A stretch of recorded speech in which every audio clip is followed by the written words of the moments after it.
Okay, so we are in the Beatitudes still. So thank you for joining us today. And if you're online, if you are watching this later, welcome. So I actually decided to put all this in a PowerPoint to,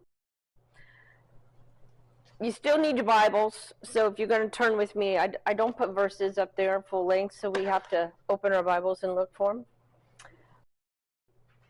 But I'm gonna start with two of them today. I'm gonna do the happy are the meek and happy are the pure in heart. If you were here 2 weeks ago, I explained that the reason I use the word happy was because both in the Greek and in the corresponding Hebrew that the word was written in, the word is asher, which is basically to be happy, to happiness, gladness. And you can go and look at that one in Poor in Spirit, and you can kind of hear that over again if you need to. Skip Moen, who is an author, speaker, teacher, said a beatitude is an announcement of an existing state. It's a status of happiness. And I was thinking about this because I was thinking, like, what makes you happy, or what is happiness to you? How would you describe happiness if somebody asked you what makes you happy, or how you could really be happy? What one thing or two things in your life that if you accomplish or had would really just make you happy? And so I was thinking about that because I want to show you some other stuff as we move on. And think about, so just take the time to think about one or two things, how we as Americans, Westerners, would think of happiness. So this is the verse we're going to start with. Oh, how happy are the meek, for they will inherit the earth. Matthew 5:5. The word meek is the Greek word I'm going to say it wrong, praos, meaning a gentle spirit and humility. In the Greco-Roman world, meekness was not typically considered a virtue. The culture often valued power, dominance, and assertiveness. And I was thinking about the United States. We like, our president to have power, to have authority, to, let the world know that,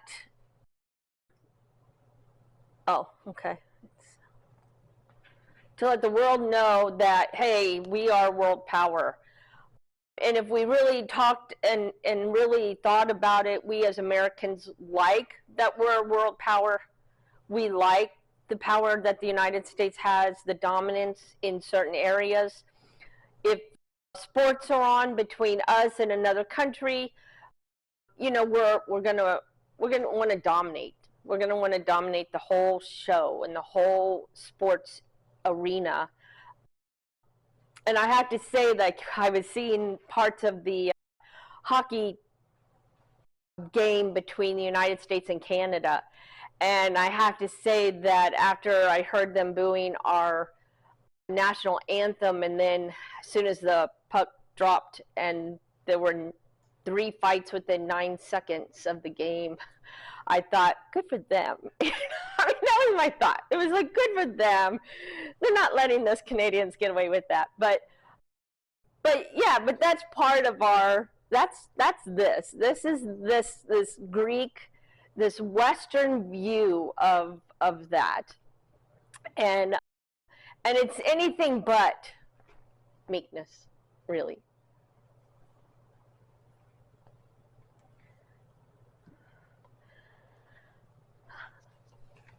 So I have 1 Peter, but actually let's look up Acts 5:17 through 41. And I'm not going to read all those, so don't worry. I'm going to pick some verses between there. So Acts 5, and we're going to see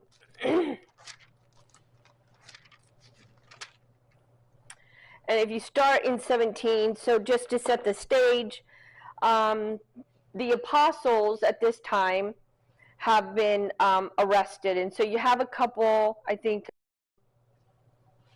it says that they were in prison. And of course, one of them was Peter.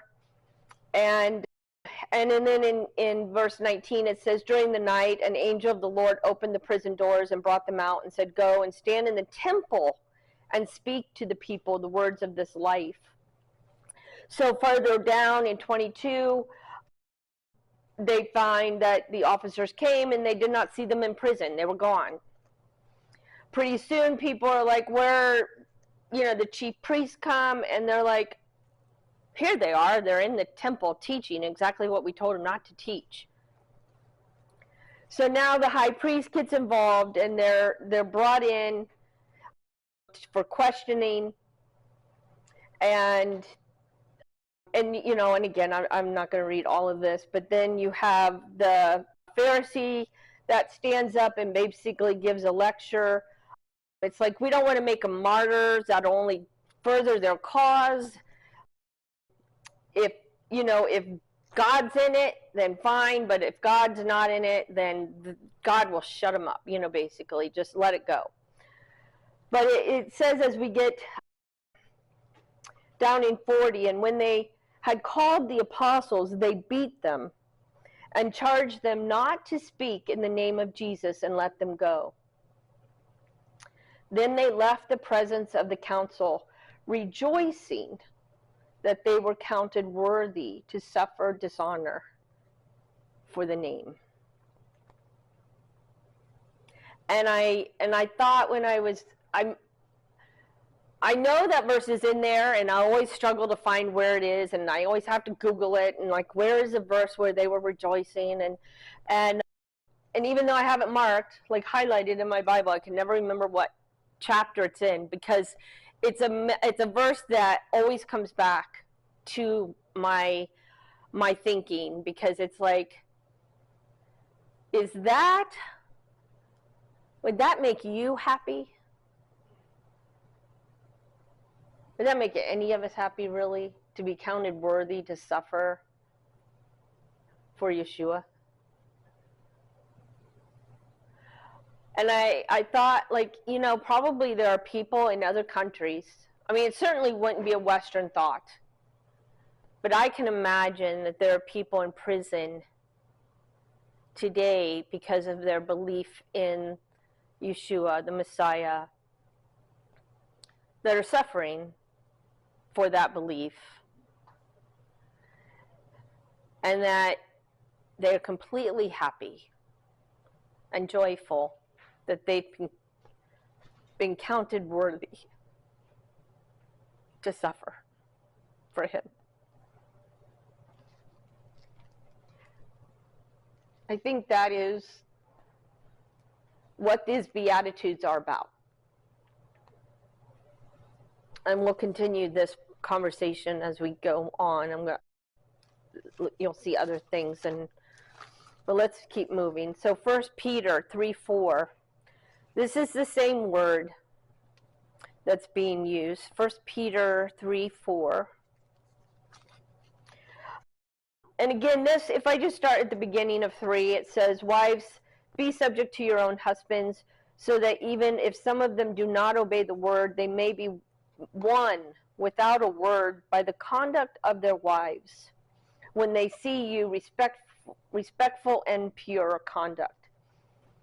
Do not let your adorning be external, the braiding of hair and putting on gold jewelry or the clothing you wear, but let your adorning be the hidden person of the heart with the imperishable beauty of a gentle and quiet spirit. So that gentle and quiet spirit, he's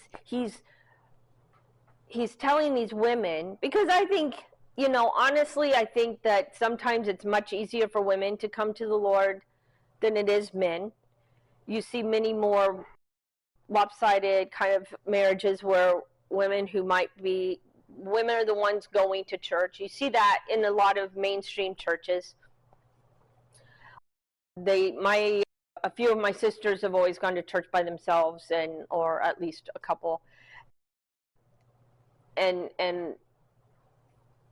as a result, their children didn't necessarily follow in their footsteps because it was imbalanced in their family in that way. But I think that even they saw the same things according to Peter, that they would see women coming in, learning about Messiah, learning the scriptures, while their husbands did not join them. And so they were told to basically be gentle in spirit, be meek, so that you win your husbands over.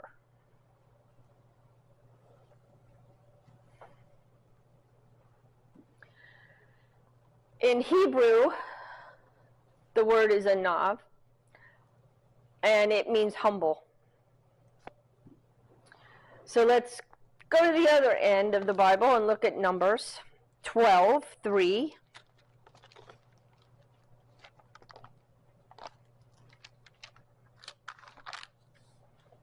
And if you know the story here, this is a problem between Miriam and Aaron and Moses that's happening. They're not happy with him because he had married the woman that he was married to, a Cushite woman.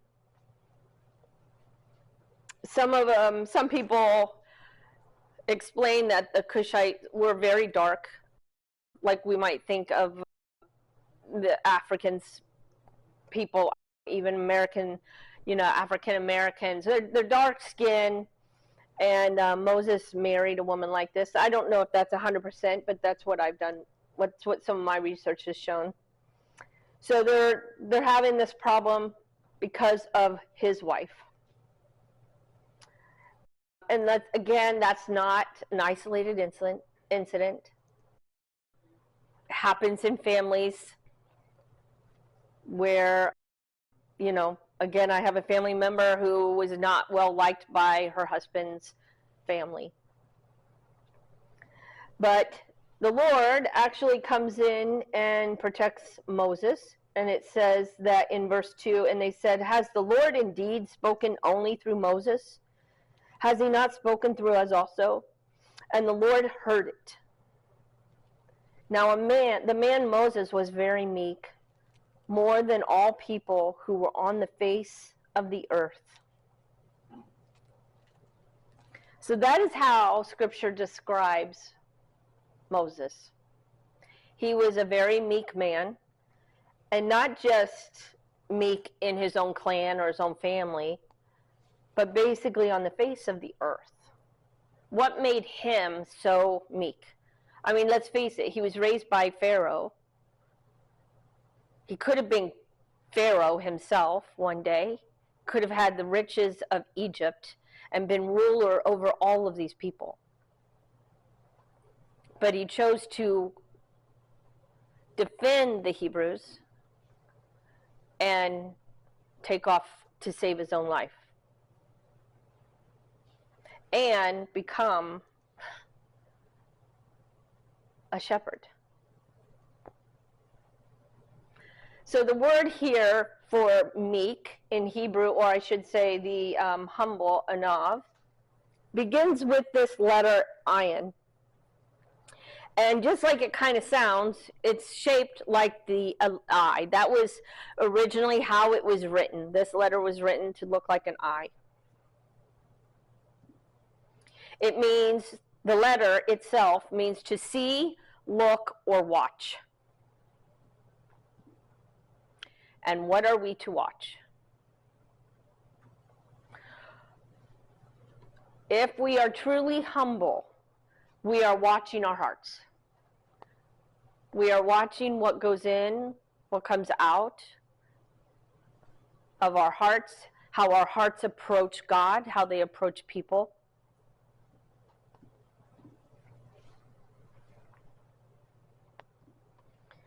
I read this.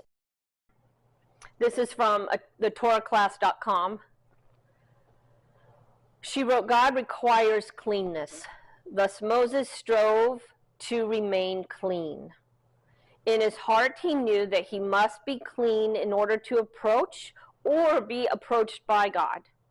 Simply put, Moses didn't want to be called by God and be found to be in an unclean state and therefore unable to answer the call.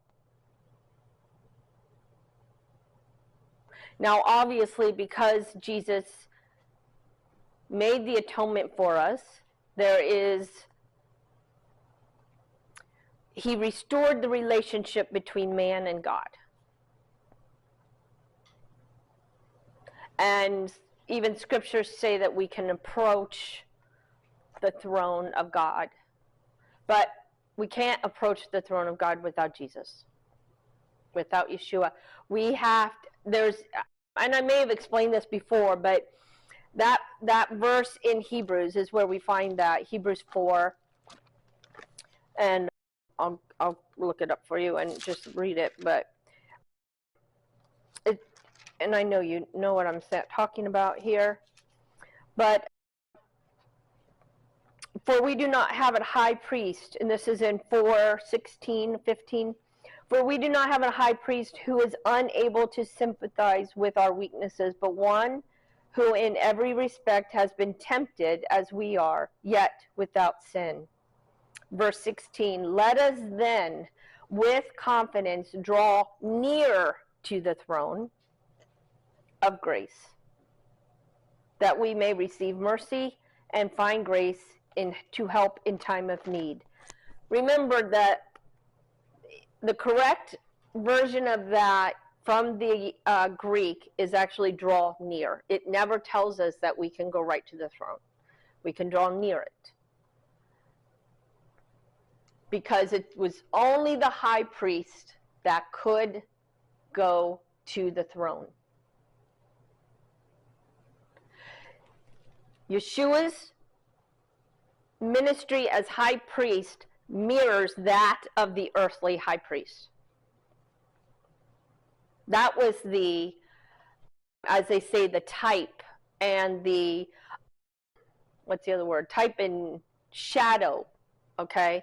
So that's the type and shadow. So what we see happening on earth with the Levitical priesthood and the Levitical high priest is exactly what's happening in the spiritual realm. Okay? We draw near to the throne, but then Yeshua takes it from there and goes to the throne. Okay?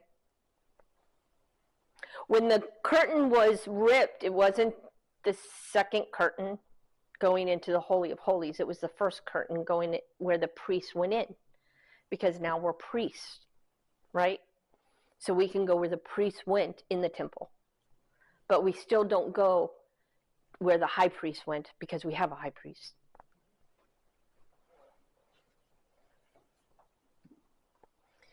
Hebrew for Christians, which is actually a website, Hebrew4Christians.com, says meekness is the recognition of one's proper place in the universe before God. Going back to poor in spirit, I explained that being poor in spirit was recognizing your total dependence as a beggar at the feet of the Almighty. We have nothing in and of ourselves that God didn't already plan ahead for us to have. And if he hadn't planned ahead for these things to happen naturally, the weather, the sun, the rain, the different seasons, and that seeds are made to grow and flourish and make of their own kind, we would have nothing, because we can't do any of that ourselves.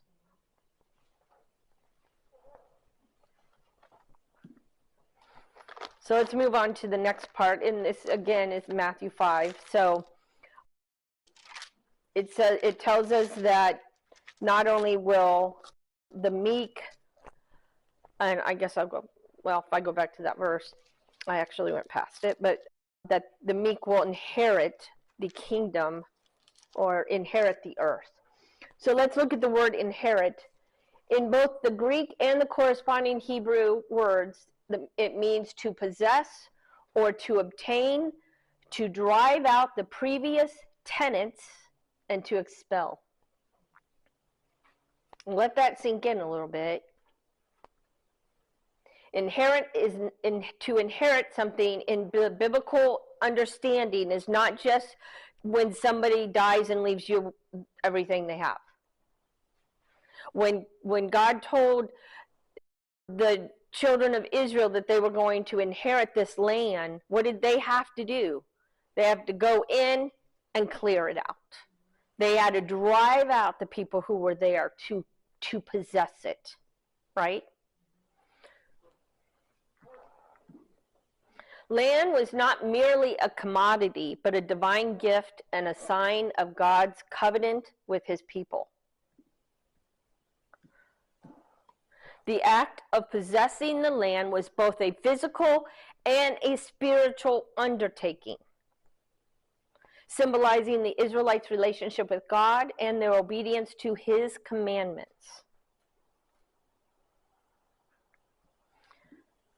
The concept of inheritance in the Bible extends beyond material possessions to include spiritual blessings and the fulfillment of God's promises. And as I was thinking about this, I was reading the blog I had written, and I put a line in there about it not just being physical but being spiritual. And that I believe that it was even not just like a spiritual inheritance, but when we try to take back something that Satan has stolen,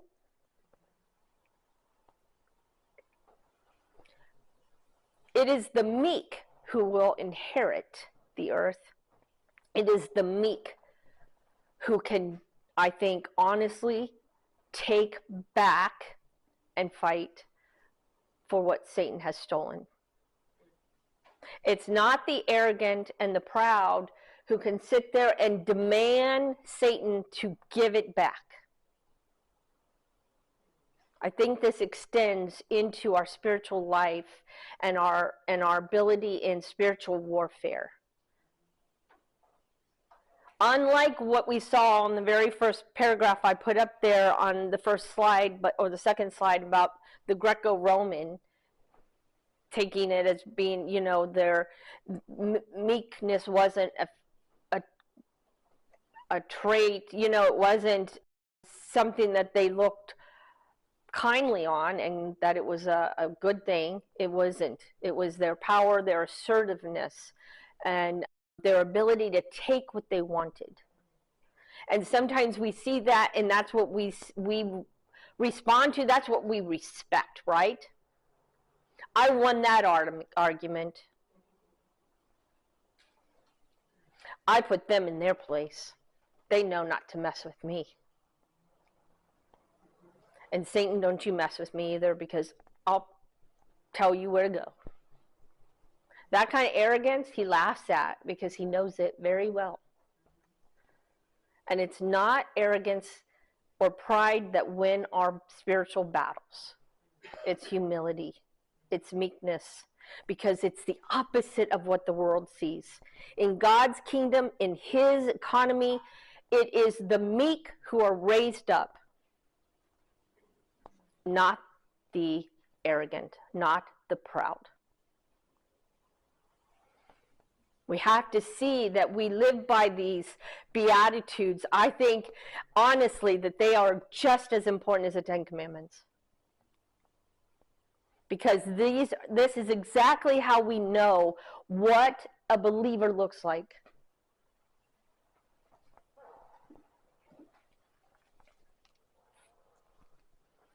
And this one's like it, so that's why I'm doing them together. But how happy are the pure in heart, for they will see God. So, as I mentioned 2 weeks ago, there's a promise for each of the Beatitudes. It's very specific whose is the kingdom of heaven. Blessed are the poor in spirit, for theirs is the kingdom of heaven. It's not saying blessed are the arrogant people who get their way whenever they want it, get the kingdom of heaven because they want it. Okay? Blessed are those who mourn, for they shall be comforted. Blessed are the meek, for they shall inherit the earth. And if skip back to this one, blessed are the pure in heart, for they shall see God. There's the promise. So let's look at the words. Pure, again in the Greek it's the same, pure and clean, okay? So we sang that song that was very, the last song we sang, which goes along with almost everything I have here for this one.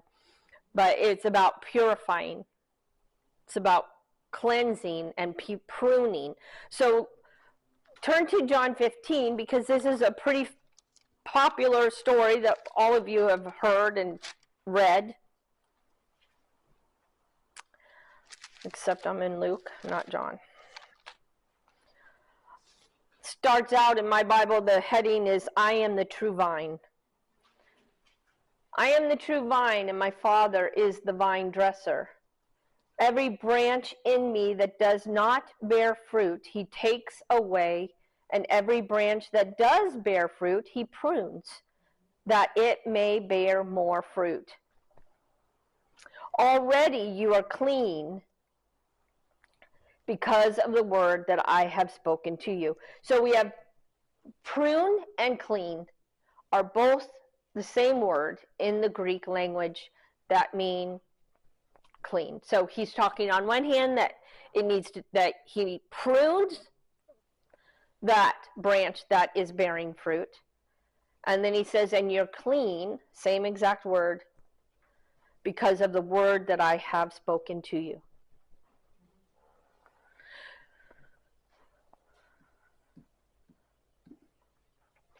The Hebrew word is tahor, and actually it was kind of funny because when I went back and looked at this, my computer had changed it to Tahoe.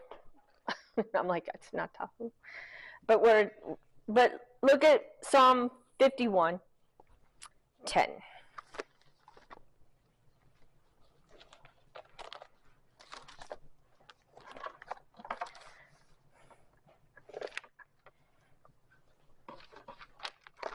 I just remembered there was something I forgot. I'll go back to Psalm 51:10.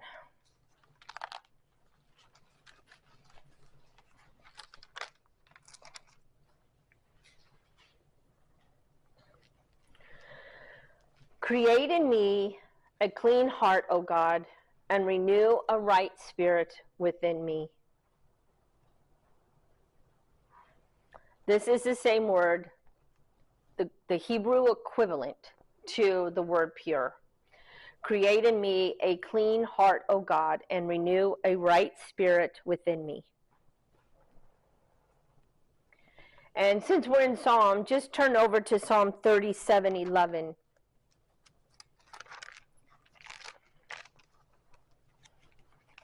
Because remember, the last was blessed, or how happy are the meek, for they shall inherit the earth. That was the first one I did. And if you look at Psalm 37:11, it says, but the meek shall inherit the land and delight themselves in abundant peace. So we see that actually Yeshua was quoting from the Psalms in that way.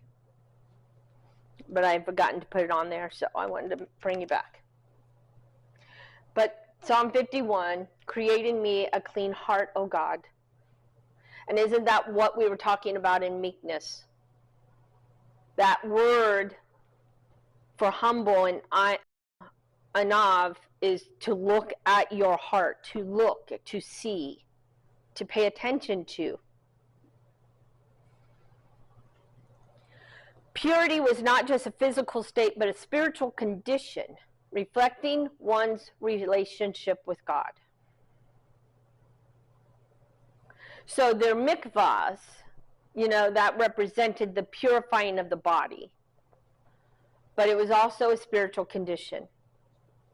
And there are a lot of people sitting in pews around the world that come looking pretty nice,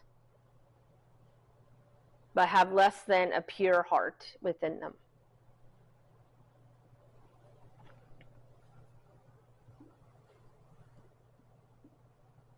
A pure heart is a pruned heart. It is a heart that has allowed God to make it clean. God doesn't force it, but he uses circumstances to purify our hearts. Look at Jeremiah 17.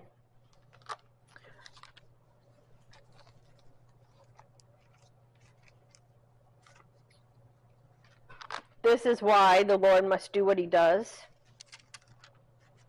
Jeremiah 17, verse 9. The heart is deceitful above all things and desperately sick. And desperately sick. Who can understand it? In verse 10, I, the Lord, search the heart and test the mind, to give every man according to his ways, according to the fruit of his deeds. And we see that whole thing, it comes back to fruit. It comes back to those branches that either bear fruit or not. You know, in Luke, when Jesus, I don't know if it was Luke now, but he strikes the fig tree, right? Because when he goes by it, he wants fruit and it's not there. What did the fig tree represent? At that time, it represented, and it still actually represents, Israel. So he goes by a fig tree and there's no fruit on it. And essentially what he's saying is, look, this is a state of Israel today. There's no fruit. And he strikes it dead because it has no fruit. And I believe that was kind of, in a way, a prophecy of what he was going to do. He was going to judge them. He was going to prune them. He was going to take off what was not dying and burn it, just like he says in John 15. The heart is evil. He has to purify it. He has to prune it. But the only way he can do it is when we surrender.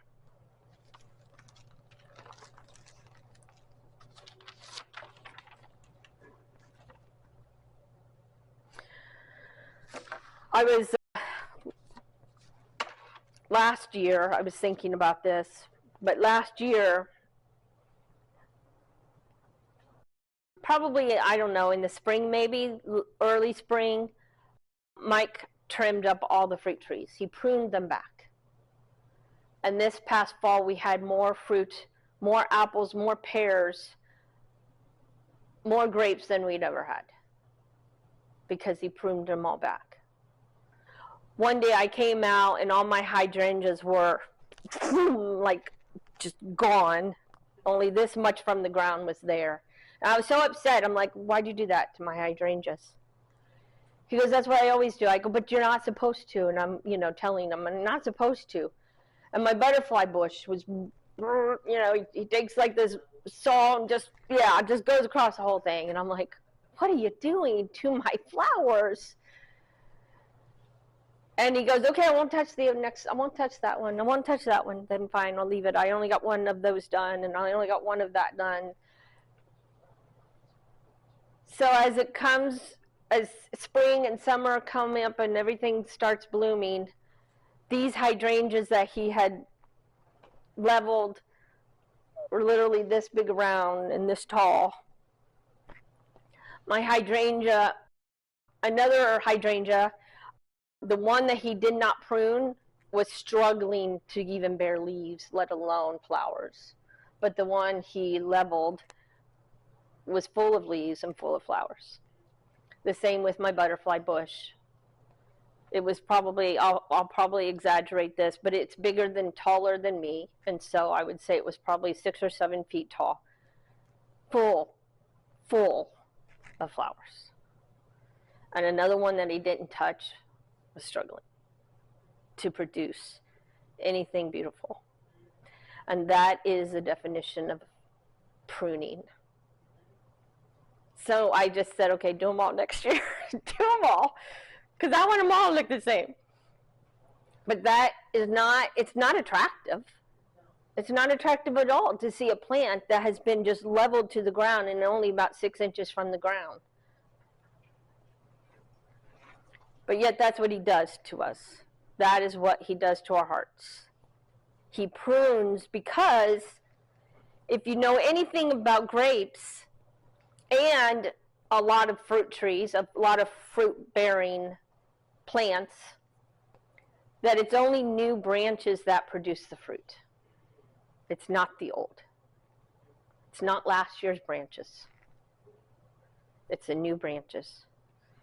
You want a harvest of fruit, you need new branches. And that's what the Lord does in us.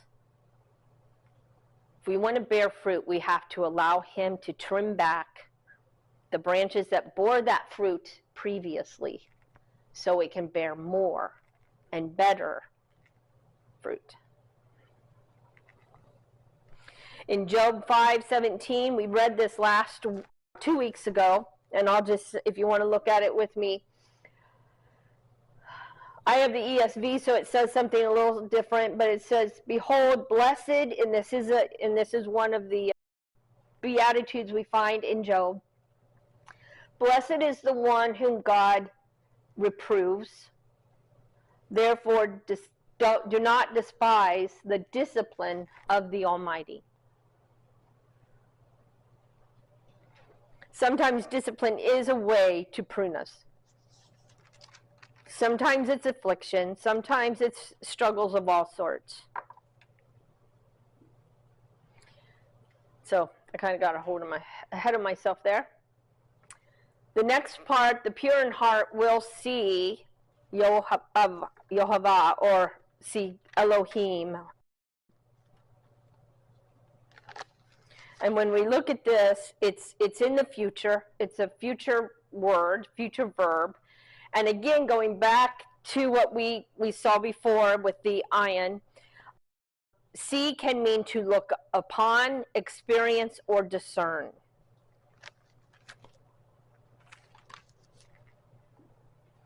In biblical New Testament terms, see is often used to describe the act of seeing, but it also implies a deeper understanding or realization of spiritual truths. So again, just like being meek gives us certain powers in the spiritual, say powers, I don't mean it like that, but a certain abilities, maybe certain giftings in the spiritual realm. Having a clean heart, a pure heart, also allows us to have a deeper understanding or realization of spiritual truths.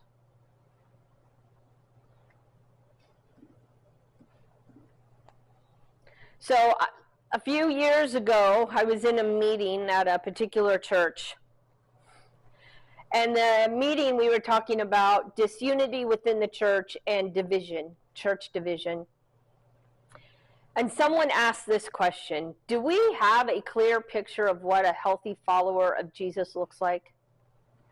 And the first thought in my mind, which I did not say out loud, was, do you read the Bible? We cannot read the Bible without honestly getting a clear picture of what it means to be a disciple of Jesus. If we are in any chapter, if we're in the Torah, if we're in the New Testament, it doesn't matter. We get a very clear picture of what a follower or a disciple of Yeshua looks like. So I decided to go back to John 15 and look at what he says, Yeshua himself says, is a healthy follower of him, a healthy disciple.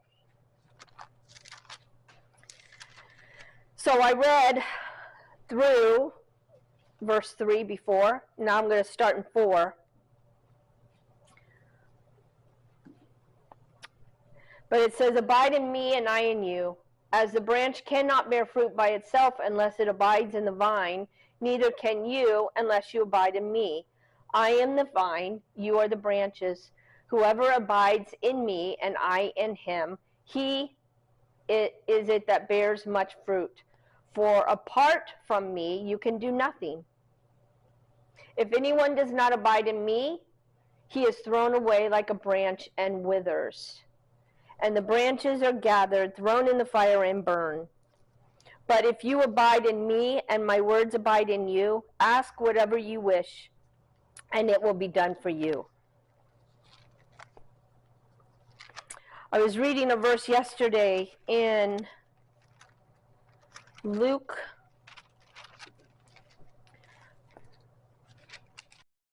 It's Luke 23, I think. And I probably won't have it here. But he was talking about the green wood. I think it was when he was carrying his cross. And it was from, but well, it wasn't from Hosea. But anyway, it said that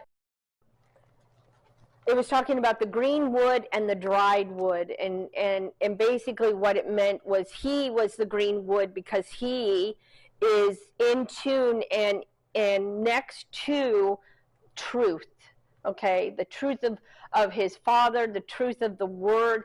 He's planted there. He is part of that true vine, right? And it's green.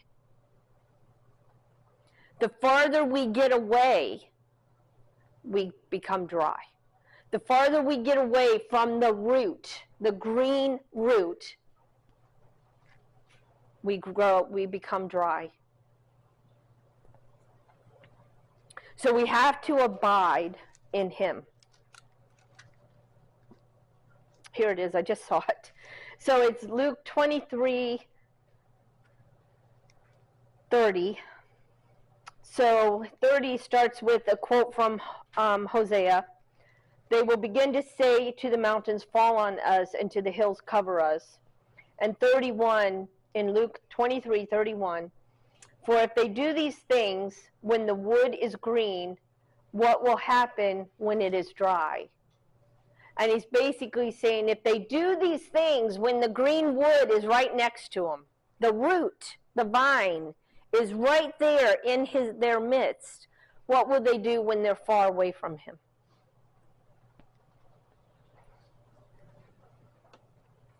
So to be a disciple of Yeshua, we must abide, we must remain, to stay, to dwell.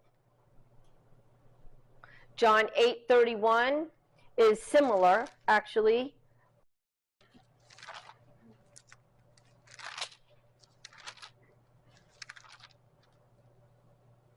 So Jesus said to the Jews who had believed in him, if you abide in my word, you are truly my disciple.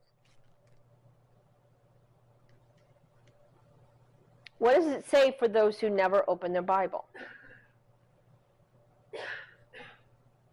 And you will know the truth, and the truth will set you free. That is the only way we can know the truth, is by abiding. Abiding is an intimate and enduring relationship with Yeshua.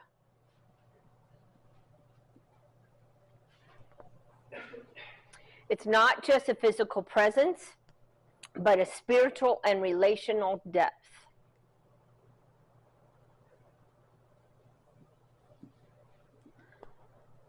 The next part here in John 15 is verse 8, which I actually turned away from. So, verse 8 says, by this my Father is glorified, that you bear much fruit, and so prove to be my disciples. We don't often realize that when we see people who are fruitless, that the Bible actually tells us that they aren't disciples of Yeshua.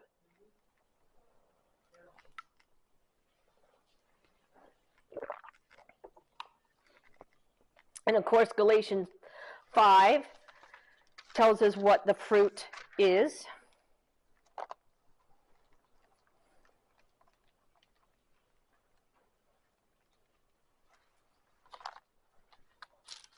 The fruit of the Spirit in verse 22 is love, joy, peace, patience, kindness, goodness, faithfulness, gentleness, and self-control.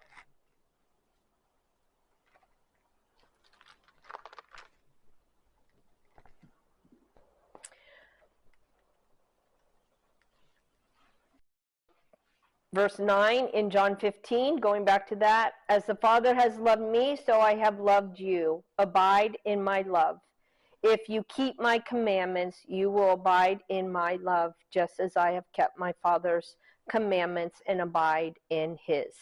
So another one, a disciple of Yeshua keeps the commandments. All from the New Testament. Verse 11, these things I have spoken to you, that my joy may be in you, and that your joy may be full. We have joy.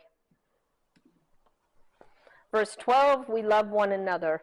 This is my commandment, that you love one another as I have loved you. Greater love has no one than this, that somebody laid down their life for his friends. You are my friends if you do what I command you.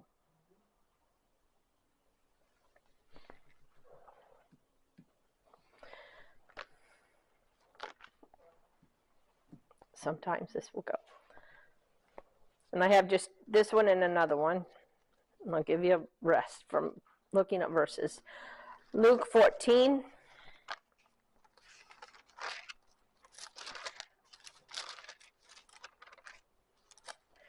Verses 25 through 27. Says, now great crowds accompanied him, and he turned and said to them, if anyone comes to me and does not hate, and this is a Hebrew idiom that actually means love less, his own father and mother and wife and child and brothers and sisters, yes, even his own life, he cannot be my disciple. If there is anything in this world that you put above the love you have for the Father, you cannot be a disciple. You are not a disciple. And lastly, Matthew 16.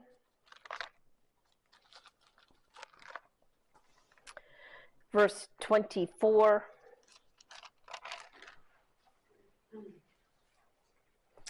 Jesus told his disciples, if anyone would come after me, let him deny himself and take up his cross and follow me. For whoever would save his life will lose it, but whoever loses his life for my sake will find it.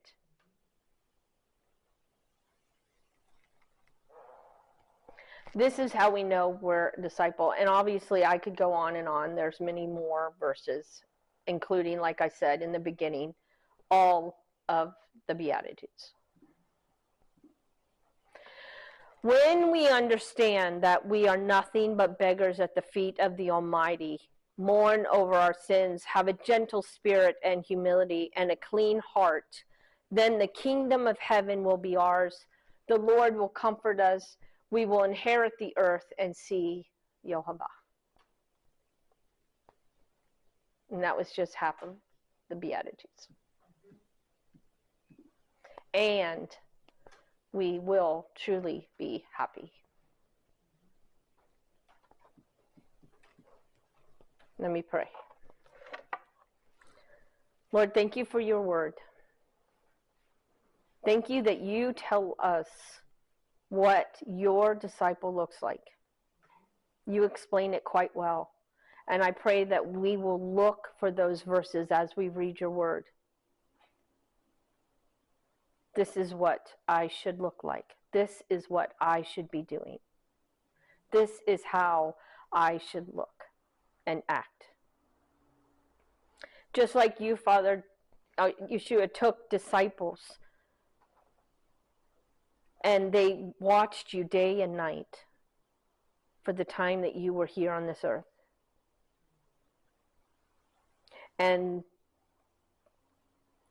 They were recognized because of their rabbi.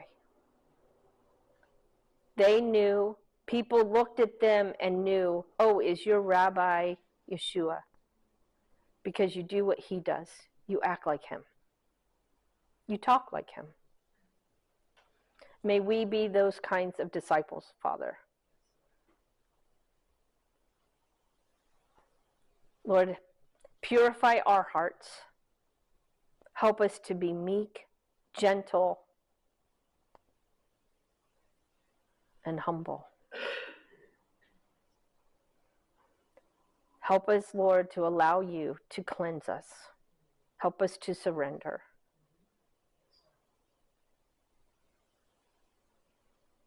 I thank you for who you are, all that you do, and that you don't give up on us. I pray all these things in Yeshua's name. Amen.